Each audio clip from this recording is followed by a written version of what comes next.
Good morning, Dan and Amy. Well, the sentencing of Blagojevich, so Judge Zagel deciding not to reduce his sentence, is that cruel and unusual and heartless and unfair, as Patty Blagojevich, Rod's wife, described it? As many people have described it, because no matter how you feel about Blagojevich, everybody has an opinion about the sentencing and the resentencing. So Judge Zagel kept the governor's sentence right where it was, 14 years in prison, to the surprise of many, I believe, in the courtroom. Patty, Amy and Annie broke down and started crying, and then Rod stood up, and it was really heartbreaking. I mean, he stood up and he showed emotion, which is something that I have never seen personally. And he had wiped his eyes when Annie was talking. He had wiped his eyes. I couldn't tell whether or not he was crying, but it was an emotional day. And you were in the courtroom as an honorary member of the Blagojevich family. No, as a reporter, but moved over to the overflow room because the videotaping, the skylink between Rod and the courtroom was much clearer. It was pixelated in front of Judge Zagel. So it was an emotional day. And somebody else who was there was Robert Blagojevich, who was happy that Rod hasn't lost his bond with his children. What are we telling them? And they obviously love their father. I'm very, very saddened by the bad hand that they've been dealt. And he mentioned yesterday, too, there's a great disparity of equal justice in this country. Well, I guess Judge Zagel, by the way, is not there to represent the family. He's there to represent Illinois taxpayers and represent the justice system as an officer of the court.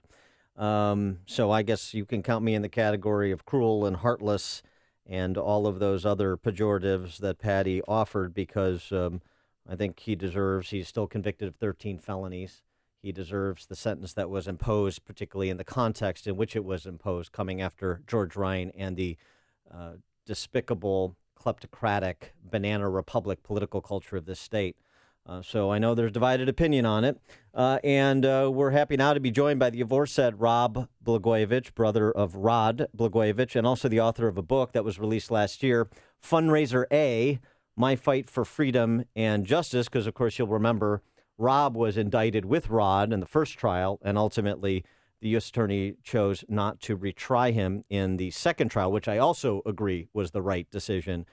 Probably should have never been tried in the first place. But Rob Blagojevich, thanks so much for joining us. Appreciate your time. Good morning. So we heard a little bit of your reaction with respect to the family. But what about with respect to people who say, look, Rod Blagojevich, your brother, committed these crimes. He was duly convicted of these crimes at minimum. And so he deserves, particularly in the context of following a governor who went to prison, a severe sentence, and the severe sentence that he received. It's a very complex answer that I can give you, but I'm not going to because I'll bore your listeners. But I can tell you that having been on trial in federal court, the government has incredible latitude and ability to use very vague laws and twist and turn evidence in a way that can make anybody guilty, especially if you wiretap someone for 400 hours. But with regard to my brother's reinstatement of 14 years, as I said yesterday, and I've been saying now for 5 years, that there is a great disparity of justice in this country. When you have a man like Jesse Jackson Jr., who sent emissaries to me offering bribes for the Senate seat, and the FBI and the Department of Justice knew this and let him get away with that. And then when he subsequently found guilty of stealing $750,000 of his constituents' money and only gets a year and a half, he's already been in and out during the 4 years that my brother's been incarcerated. I can just say to you that there is a fairness shortfall in the system. And purely from a fairness standpoint, I strongly believe that Judge Zagel should have shown a little humanity and compassion in reducing my brother's sentence somewhat. Despite what you might think of him, he is a man. He's been disgraced. He's been through all kinds of travails that no average American has been through. And it sounds as though he's been a model prisoner and done good works, and he's learning his lesson. And I think that's got to have some short-term benefit in terms of reducing his sentence. And none of that was present yesterday. Very disappointing. And you said yesterday after the hearing that my brother has a temper and says stupid things. And do you think that's what might have gotten him in trouble? Again, my experience, having been wiretapped personally, the biggest fear I had, because I never did anything improper, and I was fearful of stupid talk. Mm-hmm. The government will take your words and they will cherry pick them and organize them in a way within very vaguely drafted federal criminal statutes that give them standing to indict someone. And so my brother is he's a stupid talker par excellence. And I can also tell you, Amy, that we went through all those tapes, and we noted over 50 times Rod saying on tape that he was going to do with advisors and other people, that he wanted to make sure whatever he did with regard to the Senate seat was legal and proper and right for the state of Illinois. None of that for sure didn't get into the first trial, and although I didn't attend the second trial, I don't believe any of that was admitted in the second trial. Only the harmful tapes were allowed. So, Dan, you can have your opinion, and I respect it, but there's a real breakdown here when evidence cannot be submitted in legitimate defense of an onslaught by the United States government, who were given a free hand by Judge Zagel to do whatever they wanted to and to play any tapes they wanted to, and omit the ones that could have been helpful to my brother. Well, I agree with you to some extent about the tapes that were not played. There was a lot of rumors about some information that may be on those tapes, and I agree with you. They shouldn't be under seal. I agree with you that we should have heard all of them, and I agree with the defense in that sense that if there was exculpatory statements that Rod Blagojevich made, then they should have been included for the jury to consider. So I do agree with you there, but it is also worth pointing out he was not just convicted of felonies related to the quote-unquote sale of the U.S. Senate seat. That was not...